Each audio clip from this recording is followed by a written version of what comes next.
This is Amy Poehler. My new movie, Disney and Pixar's Inside Out 2, is coming to theaters June 14th, and it's making me feel joy and sadness and anger, definitely some disgust, and I think a little fear. But I'm also feeling these new emotions like anxiety, embarrassment, envy, and ennui. It's what you call the boredom. Okay, that one was weird. It's going to be the feel everything movie of the summer. Disney and Pixar's Inside Out 2. Rated PG. Parental guidance suggested. Only in theaters June 14th. Get tickets now.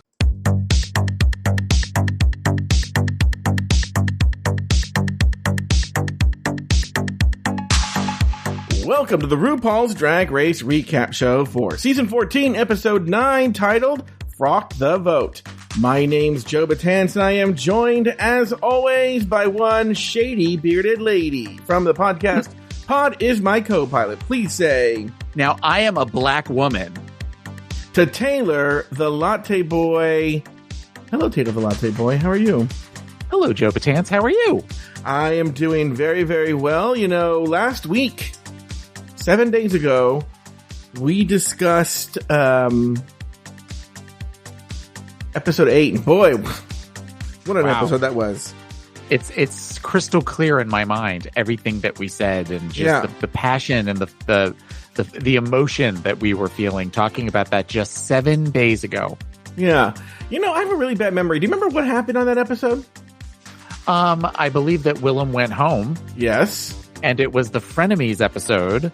Yes. Where they all sang the same stupid song. Yeah. And I remember Pamela Anderson was in it. Oh, she was? And she was one of the hosts, the judges, I mean. Oh. And I just remember everybody being shocked when Willem went home. And Willem puking on the side of the stage. Yeah.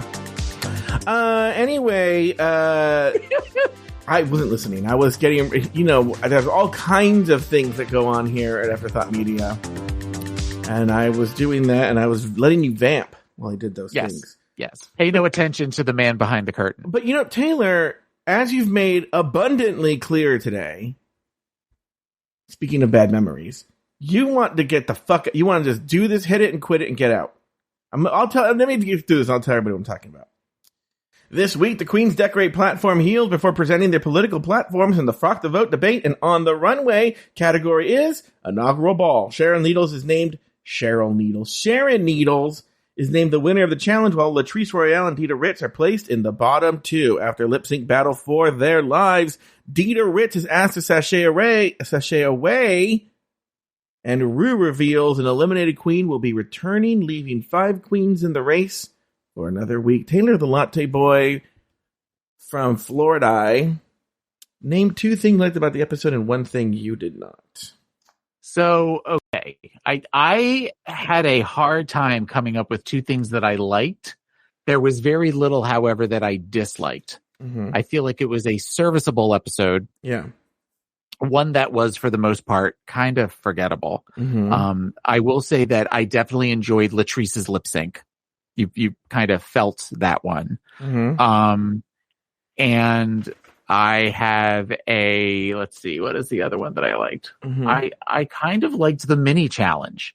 It was something that was drag skewed, as it were. Mm-hmm. But it was silly, and it encouraged creativity. However, I do have questions about that. Yeah. The thing I did not like would be this Dan Savage. Mm-hmm. He's an asshole. And I've never been a big fan of his, but I was particularly, I did not like him at all in this episode. And he was my least favorite part of it. The fact that he was just so trying to be something that he's not. So I don't know. We'll talk about him as the episode goes on. What about you? I like the lip sync. I was actually, and maybe we can talk about this later, but I was thinking about how almost in a very old man, they don't make him like they used to kind of way. You're right. This is a forgettable episode, and this lip sync is better than 90% of the lip syncs we see now. And there's no shablams. There's no stunts. is just straight up lip syncing. Because Dita Ritz did a great job. She did. Latrice deserved to win. She really did. Dita wasn't robbed, but Dita by herself did a great job. And Latrice just did a better job. Yeah. And I'm not saying that because Dita Ritz listens to the show. I'm legitimately saying that this lip sync is better than the average lip sync is from a completely forgettable episode. Yeah. The other thing I liked about this episode was I liked the challenge. I don't know if I liked the way that challenge was executed on both sides, but I like the idea of the challenge. That was one that I'd actually thought about doing as my favorite too. Yeah. So the thing I didn't like, and it's funny that you went with Dan Savage. This Jeffrey Moran. I knew that was going to be it. I don't like him. You know what? I was staring at him because, this is the first one that's in HD for season.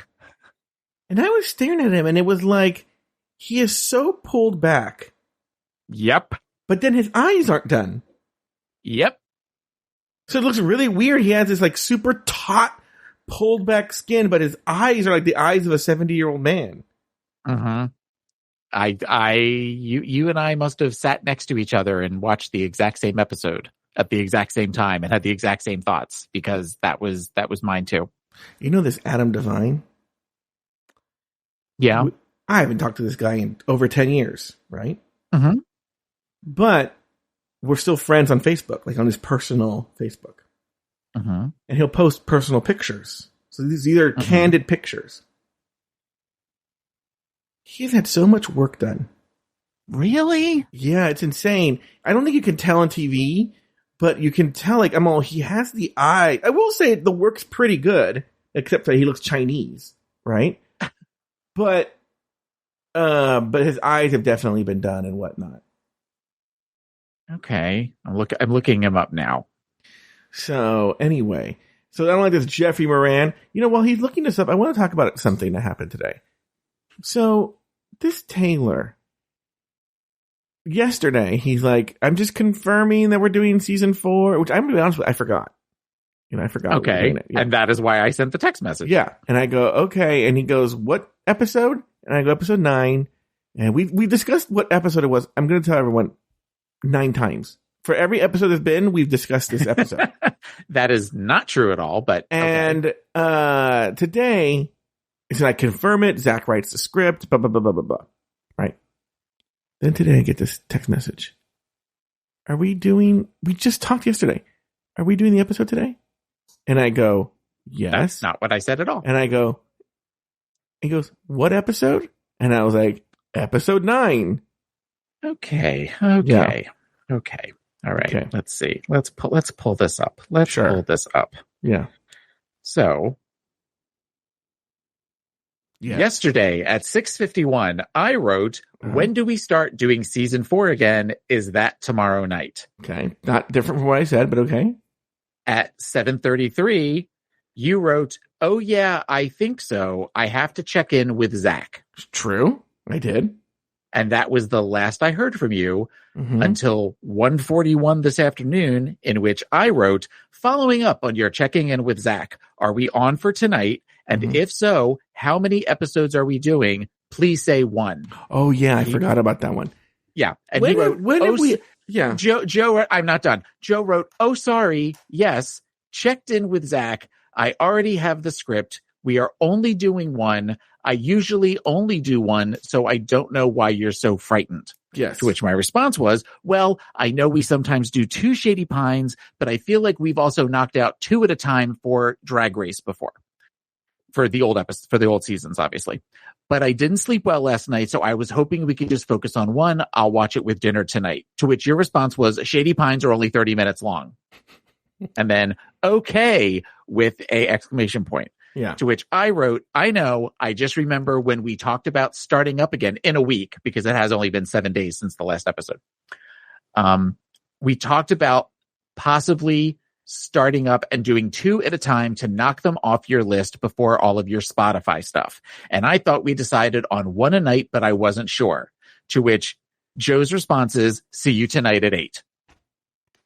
At 5:12, I wrote one time, which episode are we doing? To which he wrote 9. And then, are you okay? What happened last night? I wrote last night. He said, you said you didn't sleep well. And then I just wrote, I just stayed up too late because I woke up late yesterday. And you wrote, okay. That's the entire conversation verbatim. I will happily post screenshots in the Discord. There's nothing that was fundamentally different from what I said. Yeah, you said that I asked last night, what episode are we doing? Which I did not do. And then you said that I asked again today. Today was the only day that I asked one time. If anything, I just wanted to confirm. If anything, you actually made more of a point that I forgot, where you were like, please say we're only doing one episode. I'm like, when have we ever done 2 episodes? I am almost positive at some point we were like, let's just knock out like a season 3. Or no, I didn't do season 3. Season 5 or something where we did the last couple of episodes where not a lot happens. I can almost guarantee it that we did that. And it's fine. I just wanted to make sure that I was giving you the best Taylor that I could, which is why I'm reading text messages on a podcast. After Willem's elimination, the queens are shocked to see Willem's lipstick ass print on the mirror. Meanwhile, Sharon and Fifi reenact Willem's disqualification. Next, RuPaul entered the workroom to announce this week's mini challenge. Each queen will get 20 minutes to decorate a pair of platform heels in a design inspired by an absolute cocktail. Fifi wows with her tropical theme and wins the mini challenge. After the mini challenge, RuPaul announces this week's maxi challenge. Each queen is in the running to be America's first drag queen president. They need to prepare political platforms, openings, and closing statements and slogans for the Frock the Vote debate that will earn the votes of the American people. Taylor the Latte Boy, lots to discuss here. Let's talk first about everything that happened after Willem's elimination. I did not remember just how petty they all seemed in that moment with the cheering and the throwing glitter.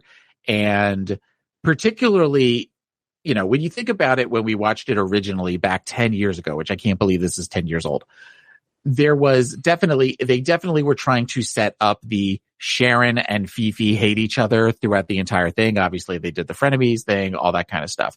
But to have this where then like they're working together, where you pretend to be Willem and I pretend to be RuPaul, and then everybody laughing at the two of them working together. It kind of, there was cracks in the storyline, I think, as far as what they were setting up for us. But we were just in the middle of everything that was going on, so we didn't necessarily realize that.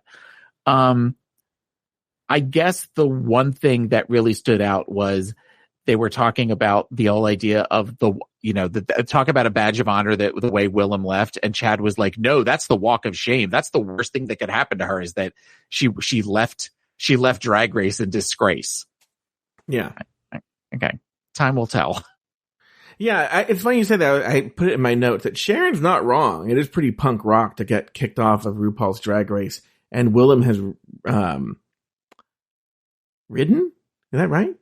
She's ridden that whole the ignominy of that to fame. You know, Chad, I was noticing it today. I did not clock this when I watched it originally. I remember liking Chad very much. But Chad is really like a very fussy old queen. Oh, yeah. He is the grandmama of the workroom. He's like, this is how it works, you know?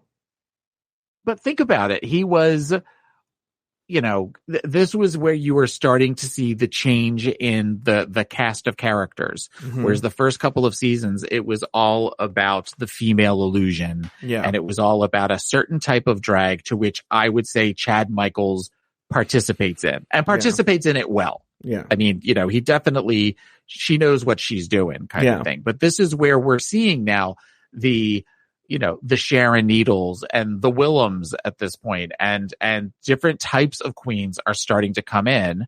So it is this juxtaposition of these two worlds, these two cultures of drag kind of coming together and having a friendly debate, as it were. And this is an example of that. How many Funko Pops do you have behind you? I'm not exactly sure. That has nothing to do with what we were just talking about, but I have a bunch. I have all of the Wonder Woman ones. All the different Wonder Woman costumes, and I have the Golden Girls ones. And they're releasing new Golden Girls Funkos, which I think I told you about. Did I tell you about that? No, John Paul gave me some of those little tot toys or whatever for Golden Girls. I got a bunch of Golden Girls for my birthday. Oh, that's nice. By the way, Adam Salandra on this Sunday, they opened up a Golden Girls restaurant here. I did see something about that, yeah. And Adam on Shady Pines last week was like, are you going to be jealous that I'm going to this? I'm like, no, it's going to be a shit food. What? Why did you pay too much for shitty food? Just like sit next to an ugly bed? Whatever. Yeah. I messaged him because he's posting all these photos. I go, how was the food? He goes, it was horrible. Yeah. It doesn't have to be. It's all about the pictures. It's all about people saying that they got to sit in, a room that looked like which didn't even really look like it. No. The Golden Girls kitchen and Blanche's bedroom and all that kind of stuff. It was horrible. I would never. Everyone's like, oh, Joe's going to want to go. No, Joe doesn't want to go to that. Joe wouldn't want to go to that. Why would I want to go? Why would I want to go to that? You've been to the actual house. The front. And I've been to the actual simulation of the house. Which is burned down, Studios, right? Which it's not there anymore. Now that's like where the Millennium Falcon is. Oh, Galaxy's Edge is where the Golden Girls house used to be? Oh, very, very interesting. One thing too is like Willem posing with that check before they filmed all those before the season, right? Yes, they did. I heard Willem recently talk about that. Okay. That he didn't want to do it, but they kind of told them all in the beginning they all had to do it. Oh, so they did film it after he was disqualified, but they made him do it. Oh. No, they filmed it early on in the season. Oh. They filmed it like during episode 1, and then they would show it after each one. But he didn't want to do it. I heard that on, I think on Race Chaser. Race Chaser. The workroom. In the workroom, Chad refines her Lady Pimp character, and Fifi O'Hara sings and burps to break the silence. During the table visits, Dan Savage joins RuPaul. Latrice Royale wants to increase funding for HIV and AIDS patients. Fifi offers to kiki with the American public. And Dita Ritz is fighting for drag queen wage increase. Meanwhile, Chad Michaels' Lady Pimp character is not running on real issues, and Sharon wants to give the government a sex change. There's a lot to talk about here. Maybe not the table visits per se, but more like, as much as I like the challenge, if they were to redo it, I would want more clear, defined goals. Because, Taylor's nodding. No, I'm agreeing with you. Yeah, that's what I'm saying. So, like, you're nodding. So, well, okay. So we had the season 12. We had a similar idea with the debate with, the infamous look over there. Yeah. And that one felt more where they were all expected to play a character. Mm-hmm. Whereas this one, I think that there wasn't, is this supposed to be camp? Is this where we're talking about real issues? And I feel like Dita kind of talks about that later on after the challenge. Like she basically says, nobody explained to us what we were supposed to do here. Mm-hmm. So, and I think that it definitely shows, because you had where some characters, like some performers like Dita, who was trying to, I think, genuinely answer the questions. Mm-hmm. And then you've got, and even Sharon, I would say to some degree, but then you've got Chad Michaels and her Afro puffs, and the whole Fifi kind of is a Sarah Palin thing. And it felt very disjointed. It felt very disconnected to me. Mm-hmm. Well, and the thing too is the judging seems to be inconsistent. So it's like, this person didn't take it seriously, and then bad, and then it's like, oh, Sharon was great. Which Sharon didn't really take it super seriously. She did a great job, but she didn't take it super seriously. And how are you supposed to take it seriously as a drag queen? Right. And it's funny because then they bring up, well, I guess we're not there yet. We're not at the Frock vote. Right. But we're all over the place. But Dan Savage there is, I'm afraid to say this because friend of the show, Mike Lawson, is a huge Dan Savage fan. Okay. Right? And I guess I never really noticed before today what a smug asshole he is. Smug. That is the word I was looking for. Very, very smug. Very just, I'm better than everyone in this room. Fuck off. No, you're not. And they said political commentator. When has Dan Savage on any major news platform been a political commentator? He used to be on Politically Incorrect a lot. And I think he still does Bill Maher. I haven't watched Bill Maher in years, but I think he does Bill Maher. There are a lot of Democrats like Bill Maher, other people I know, who are like now becoming like Republican. It's really weird. They're becoming like conservative and like Bill Maher's always been an asshole. Fuck that guy. But yeah, Dan Savage was very smug, and then like I'll be honest with you. Now look, I'm not accusing Dan Savage of anything, but I did notice he was harder on the queens of color than he was on the white queens. Oh, I didn't notice that. Yeah, he loved Chad, loved Sharon, but was like a lot harder on the queens of color. And he seems like one of those gays that would be like low key, like ivory tower liberal racist. Yeah. Thank you. White savior kind of thing. Yeah. Like, I bet you if you go to Dan Savage, like, if you see, like, if you had access to his Instagram, like, he has no friends of color. Like, he only hangs out with people that look just like him. Yeah. You know, I agree with that. You know what I think it is? And I have to be, you know, full. I love that you're being careful. Yeah. I'm a very careful person. Full disclosure, I really soured on Dan Savage when I read this article recently. This is Dan Savage who, like, will talk about how to, like, suck cum out of a guy's butt or something like that, right? Mm-hmm. The same one. Yeah. And it's very, like, oh, la-di-da. Like, he's in some sort of weird throuple where it's, like, he's monogamous, but the boyfriend isn't. I don't understand. Jean-Paul was explaining to me, right? But for some reason, and all these guys have this one little thing. He's really, really opposed to May-December romances. Like, to the point where I read an article that they were surprised how opposed he is to them. Like, it's his sort of cause celeb and how much he hates younger guys with older guys. So, is it safe to say you were triggered? Yeah. by this? Yeah, like, fuck this guy. You know?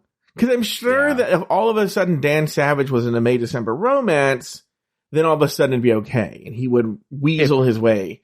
If Dan Savage was the one that ended up dating and marrying Tom Daly instead of Dustin Lance Black, then it would be absolutely like, look at us. We're the gay super couple. Yeah. Like, oh, there's a you have this dumb, stupid, like Dan Savage monotone logic. I love how I'm worried about offending Mike Lawson. I just leaned into that.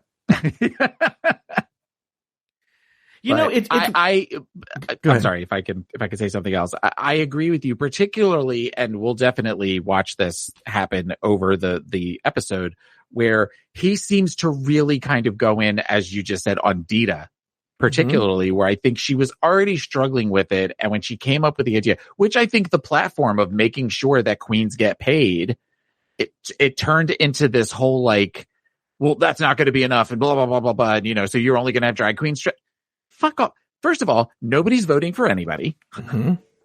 Secondly, I think that if, you know, she applied it towards, you know, it makes sense. If she's a drag candidate, she is going to speak to drag issues. And if there's a way that she could bring this up, possibly in a humorous way, but still kind of talk about the issue that a lot of these girls don't get paid what they should be paid for performances. I just thought it was so disrespectful the way he was talking to her. It felt very Michelle Visage of this, particularly of this time, of like, Rue's not going to say the nasty things, but I'm going to have Dan Savage stand next to me and just say shitty things and ask shitty questions of these girls to try to get them to question what they're doing. Well, it's one of these things where like there wasn't even like a tongue-in-cheek or wink from Dan Savage that he thought this was silly. Like, it seemed like he really took it seriously. Like, somebody said like they wanted to pay for something or other. Like, you know, I don't know what it is. Like, I think it was Latrice. I want to get, you know, tucking pads for all the drag queens. And he's like, that's great, but where are you going to get the money? What are you going to cut? No, that was meds for HIV and AIDS. Yeah. Is what Latrice wanted. Yeah. He's like, well, where are you going to cut? He's like, you realize this is a dumb fucking show about, you know, people dressing up in drag. Like, this is not really running for president. And then Sharon Needle goes and just breaks all the rules, which goes Sharon Needle, but he's all like, oh, bravo, that is great. I'll drag queen 100 years from now because that's when. And it was like she's bullshitting, and you need that bullshit to justify why you're nice to the white queens and mean to the queens of color. By the way, Fifi, I don't remember, just even a week ago, I have a really bad memory, but Fifi was super annoying in the workroom, and I'm like, was she always like this? Is this a new thing? I don't ever remember that. The only thing I remember from Fifi when I first started watching this season 10 years ago was just the nasty confessionals that everything everybody does is not as good as she could have done it or would have done it. And that's what I remember about that. I noted my notes. I said, notice how Dan Savage every other person on the table visit, he would challenge them, and he never challenged Sharon. Thank you. All right. You know what? Why don't we do this, Taylor? Why don't we take a break, and when we come back, we will discuss the rest of the episode.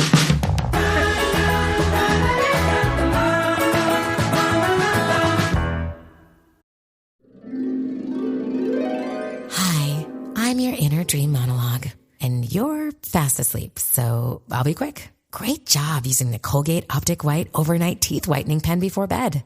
When used as directed, it gives you a visibly whiter smile in just 7 days. So while I fly and talk to animals, you're removing teeth stains with ease. Sweet dreams. And when you wake up, keep on living life to the brightest. Colgate Optic White. Find it at all major retailers. This episode is brought to you by Shopify. Whether you're selling a little or a lot, Shopify helps you do your thing, however you cha-ching. From the launch your online shop stage, all the way to the we just hit 1 million orders stage. No matter what stage you're in, Shopify's there to help you grow. Sign up for a $1 per month trial period at shopify.com/special offer, all lowercase. That's shopify.com/special offer. This episode is supported by FX's Clipped, the scandalous story of the 2014 Clippers owner's racist remarks captured on tape and heard around the world. The series charts the tape's impact on a dysfunctional basketball organization striving to win against their reputation as the most cursed team in the league. Starring Lawrence Fishburne, Jackie Weaver, Cleopatra Coleman, and Ed O'Neill. FX's Clipped, streaming June 4th, only on Hulu.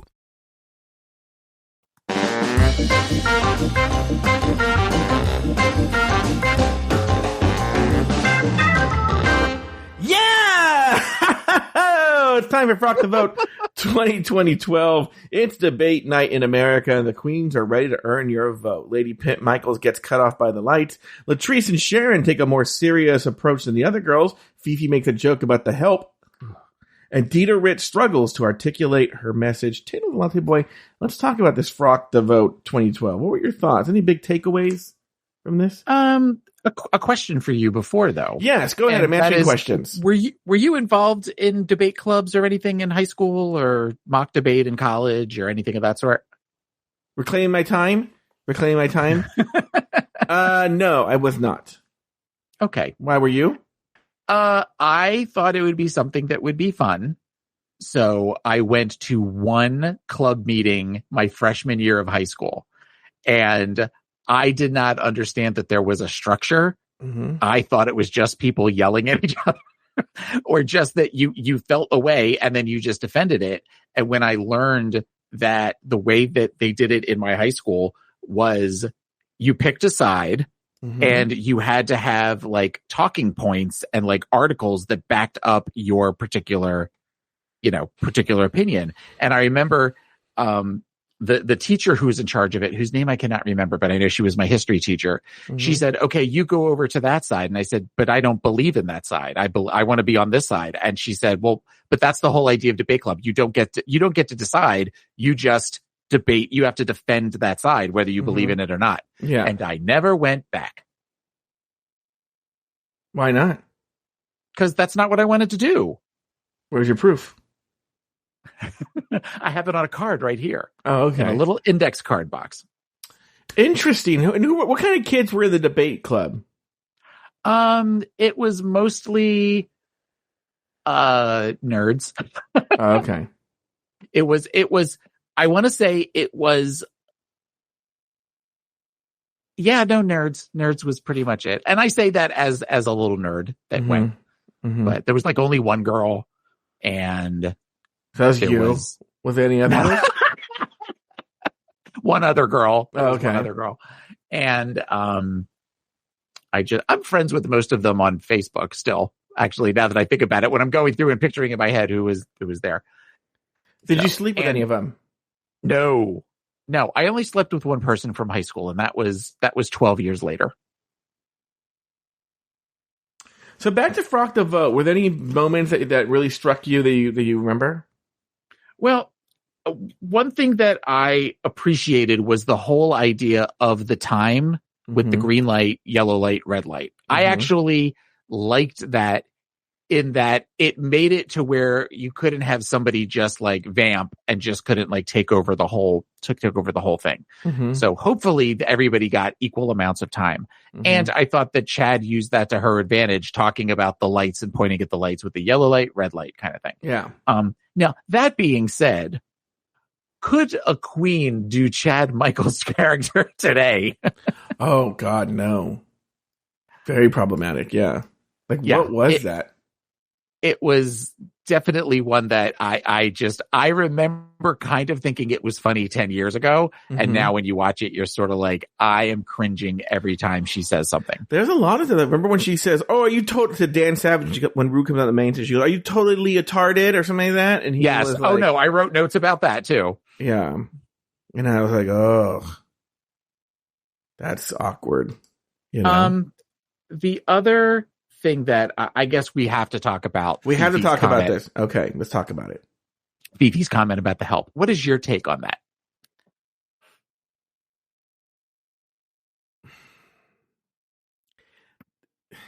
It's stupid, right? It's stupid. The comment or the backlash? Both. Because in Fifi's defense, she wasn't playing Fifi O'Hara. She was playing a character, right, that would say this. That said, she probably should have cleared it with Dita and Latrice first. I mean, I think it's still stupid to say it, but they acted like Fifi really said it. And it was like, it was just dumb all around. Like, I will say she said it and I went, and I didn't breathe for like 30 seconds. Yeah. So, but yeah, what was your take? I cringed as well. I definitely cringed. I remember that line, so I knew it was coming, and I almost wonder if, you know, and I also get that they can pull from other clips. It wasn't a wide shot when we said it, so we don't see Dita and Latrice's reaction, but I know that they showed a reaction of Dita kind of going like, "Oh my word," or saying something like that, where she was kind of playing a character.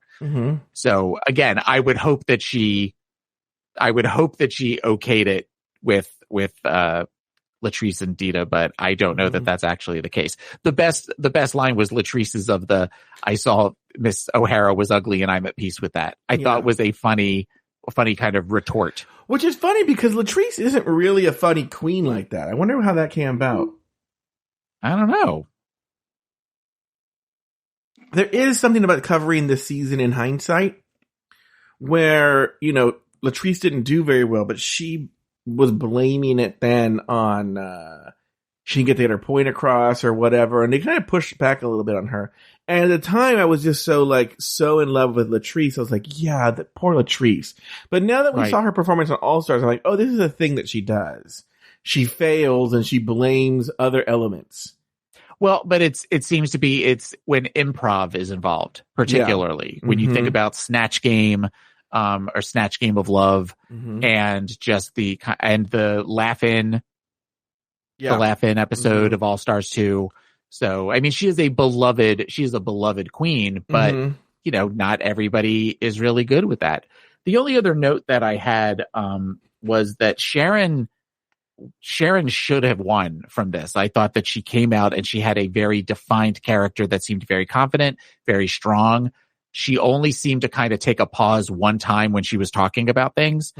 And I thought that she did the best out of everybody. Yeah, she seemed to strike a good balance, but she did win, right? She did win. Yeah. And once again, we see where she looks completely different. I mean, that is what, I know that Sharon is problematic now, but when you see that pretty much all of these different looks that she does over the course of the season, her face and her makeup and the hair and everything are so different. She's so good at playing completely different characters. Mm-hmm. Even though in our mind, we always just go to the spooky place with her. Yeah. No, she is really good. And you think about how strong she is. And I wonder, I know they can't have her, but how she would do on an all-winter season. I had a couple of notes. So let's go back to Fifi. What the fuck was that character she was doing? It was like, I feel she's done that character before, like a dumb, stupid girl or something. But like, was she trying to do Tina Fey as Sarah Palin? Like, what was going on there? Well, that was Sarah Palin 2008 or 2012? 2008. 2008. Okay. So it makes sense. I think she was sort of doing a Southern Tina Fey as Sarah Palin. But if you're going to do something like that, go big. I will say that the judges panel was right. She didn't go big enough. I just felt like she had these dumb bits that she was just shoehorning in. I didn't like it. She also had all there's things we didn't see because she has all these props by her. Yeah. But we never saw her use them. And then my final thing is, why was Michelle there? She didn't talk at all. She asked one of the questions, didn't she? I don't remember. I don't know. How should I know? But why is Michelle there at all? True. Good point. It's Elimination Day, and the girls get ready for the main stage. In the workroom, the queens bemoan the state of American politics. Chad doesn't talk politics during drag shows, but Sharon wants Ru girls to use their platforms for good. Sharon reveals she was harshly bullied as a child and hopes to positively influence young people watching at home. Any thoughts on this Elimination Day? What are you, first of all, the conversations about politics that was a very interesting mirror moment to me, just because, I think Dita was saying what a lot of people say, and that I don't like to talk about politics because eventually feelings get hurt, or it forces you to kind of look at people that maybe, ignorance is bliss kind of thing with some, whether it's family members, whether it's friends, coworkers, all of that sort of stuff. But drag in itself is political. You're making a statement when you go out in these outfits and you go out and you lip sync the song you pick, the dance moves you do, everything like that. I feel like there is a political piece to it. It's just maybe not that verbal debate, kind of like what we were seeing in the in the Maxi Challenge. Mm-hmm. But I have to say that I agree with her that I don't like talking about politics. We purposely avoid that on Pod as my co-pilot. You've asked me about it before in like Just Between Us Girls and things. And I definitely try to kind of worm out of it a little bit, just because I am just knowledgeable enough to be dangerous, but not to really kind of talk about issues. I know what's important to me. And as a result, I look to see who I need to vote for and that sort of thing. But I'm not as comfortable talking about it. Whereas I know that is something that you are definitely much more comfortable than I am talking about it. What do you think about this DeSantis firing that guy who wouldn't implement Don't Say Gay or whatever? No, that wasn't it. That wasn't Don't Say Gay. It was the Attorney General. Yeah. That he wouldn't prosecute I think people not seeking an abortion. I don't know. I can tell you, I will say this, that I do not like my governor, Ron DeSantis. Mm-hmm. He looks to me like he's going to say to me, like, what can I do to get you in this 93 LeSabre today? Mm-hmm. Like he just has that gross, bloated used card salesman look about him that I do not like. It's so funny that you say that, we're going through a drought here in California. Uh-huh. And they've asked us to conserve water, which I've gone on rants about this on other shows. It's my Bill Maher rant. Uh-huh.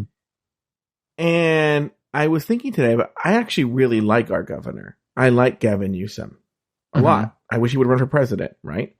But I was thinking today in the shower. I was taking a shower today. I'm all, that motherfucker's taking long ass showers. Gavin Newsom's taking long ass showers. But he wants. He's the kind of person that would want us to not take long showers.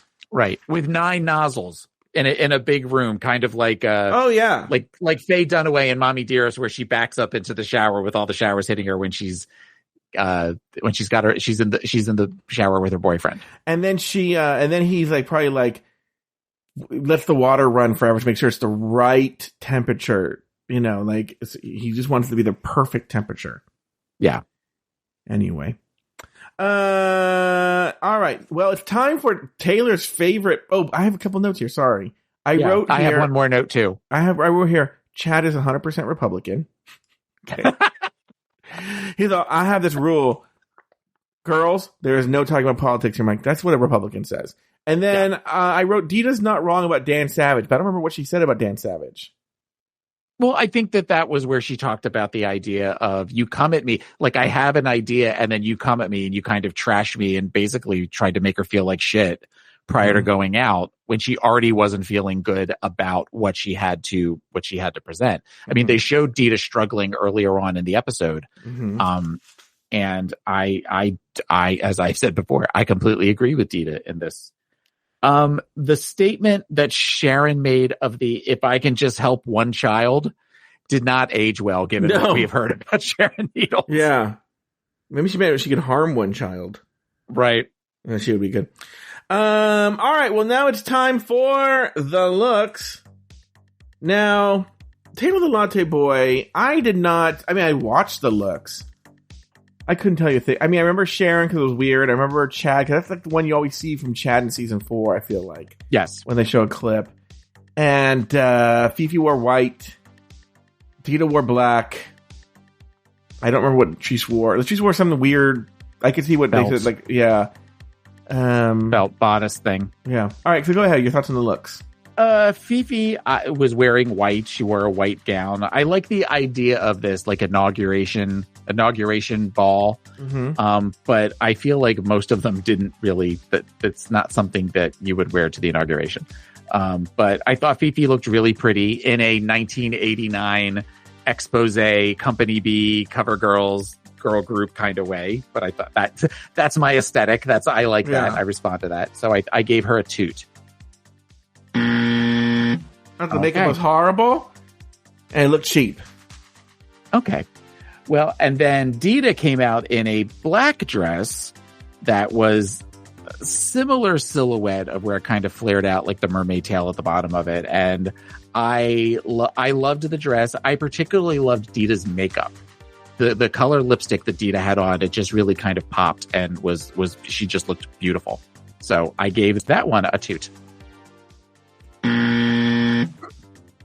I didn't like the bright blue eye contacts, and I saw the wig, and it was thirsty. No, the wig. Notice I didn't mention the wig through all of that. It was a thirsty wig, but So and the blue contacts, that was of its time. Okay. That was when you think about Coco Montrese becoming a White Walker and walking around with those Windex blue contacts. So Chad came out in the cream and green colored dress, looking very 1950s Republican first lady. Absolutely beautiful. This was my favorite look of the night, and I gave this one a toot. Thank you.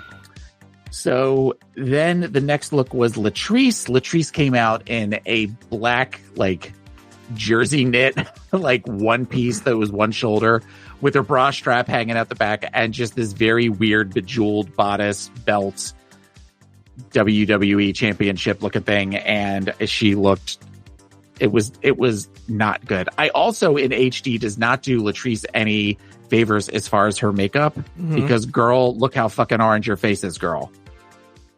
So I have to give Latrice a boot. Oh my gosh. Yeah. All right. And the last look was Sharon. Look how orange you fucking look, girl. I'm not joking, bitch. And the last look was Sharon, who came out in a nude and black ensemble, very futuristic with, like patent leather gloves and a bodice and boots. And she had a kind of crazy, Queen of the Karens haircut with black. I initially gave this a boot, and you know what? I'm going to keep it as a boot. I didn't like it. I appreciate the art of it, but it was not my we have seen looks from Sharon that I liked more. So I'm giving this a boot. It didn't look great. Good. It didn't look. It looked thrown together. And then she made up this whole like inaugural ball thing. Yeah. So I got a 60. Oh yeah, look at you, still a T. Yeah. Still, I do want to point out. I want to talk to you. It was such a thing of its time. Was somebody? It may have even been Dan Savage made a Marcus Bachmann reference. I'm like, oh my god, that is a name I have not heard for a very long time. Yes. Do you remember Marcus Bachmann? Well, he said Michelle Bachmann, but Marcus Bachmann was her husband. Yeah, but they made a Marcus Bachmann joke too. Yeah.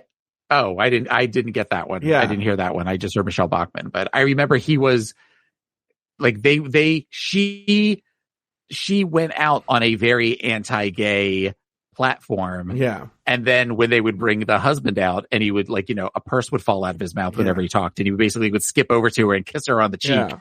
That was the rumor, was that he was a big mo.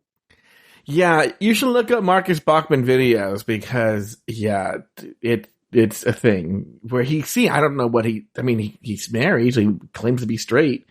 But the way, if I were just judging, I didn't know him, I would think he was gay. I don't know him though, so I have to take him at his word that he's straight. But yeah, seemed very typically gay to me.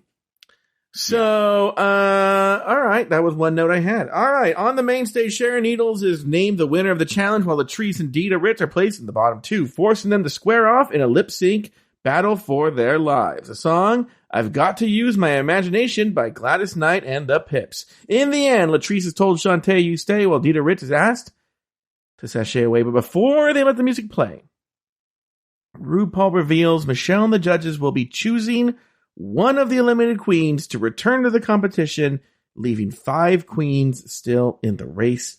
Taylor the Latte Boy, any final thoughts on the episode? Well, Dita looked pissed when she was talking to Dan Savage on the judges panel, when he made comments. She looked genuinely just like, girl, fuck you. I mean, that was kind of the daggers she was throwing at Dan Savage. And again, could not get away with this now. Michelle says to Fifi, don't be offensive. Nobody likes offensive. And then the next second says, now I am a black woman, and as a proud black woman, and says it in this accent that was very like, oh my God, she could never do that now. You know, I'm going to interrupt you for a second. Everyone should know, little peek behind the curtain, that earlier I forgot to pull a clip 0, and I told Taylor, oh, I forgot to pull clip 0. I'll just put it in later in post. And that was the clip 0. But now I think I like the version better where you say it. So I'm going to go pull this and put that as the clip 0. Okay. You do what you got to do. Yeah. Anyway, any other thoughts? No, that was it. I'm sad to see Dita go. But I guess it was her time. I love that Santino, the only note I have here is that Santino loved Fifi. I'm like, what? Santino, come on, taste level. He's like, oh, I thought Fifi was great. I'm like, really? Wow. There's a reason that he's not on the show anymore. Yeah. I completely forget he was a part of the show until I watch these episodes.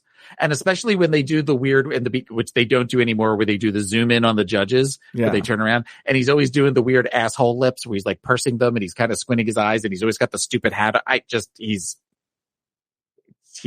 just so sinewy. There's something about him that makes it seem that if you were blowing him or jacking him off, that when he came, it would come out like gritty ricotta cheese or something. Oh God. That's offensive to ricotta cheese. That's what they put in cannolis, right? Yeah. Yeah. That's what it seemed like that, like, you know, it's gritty. What's in the ricotta cheese? No, I'm going to say it's more like, okay, you know, when you get a new bottle of mustard, and if you don't shake up the mustard first and you go to squirt it on like a hot dog bun or something, there's all that weird like water that comes out followed by a little bit of a goop. Yeah. That's what it looks like. That's the texture of it. And it's that yellow. I can see that, and I could buy into that. Like, I am not denying you, but there's still something I could totally 100% see it. But I could see though still that there is something where there's like a texture to it, like it's not liquid, not fully liquid, like a curdled. Yes, curdled is a great way to put it. Yes, yeah, like a whey. I don't even know what whey is. Curds and whey. Curds and whey. Anyway, which is the name of our new podcast that you and I are starting. It's our comedy new stylings. Yeah, curds and whey. It's like da da da da da. Anyway, that's going to do it for this week's episode of RuPaul's Drag Race Recap. Be sure to join us next weekend every week as we continue to discuss, dissect, and deconstruct each and every episode of RuPaul's Drag Race Season 4. So, for Taylor the Latte Boy and myself, sashay away until next week. Say goodbye to your credit card rewards. Greedy corporate mega stores, led by Walmart and Target, are pushing for a law in Congress to take away your hard-earned cash back and travel points to line their pockets. The Durbin-Marshall credit card bill would enact harmful credit card routing mandates that would end credit card rewards as we know it. If you love your credit card rewards, tell your lawmakers, hands off my rewards. Tell them to oppose the Durbin-Marshall credit card bill.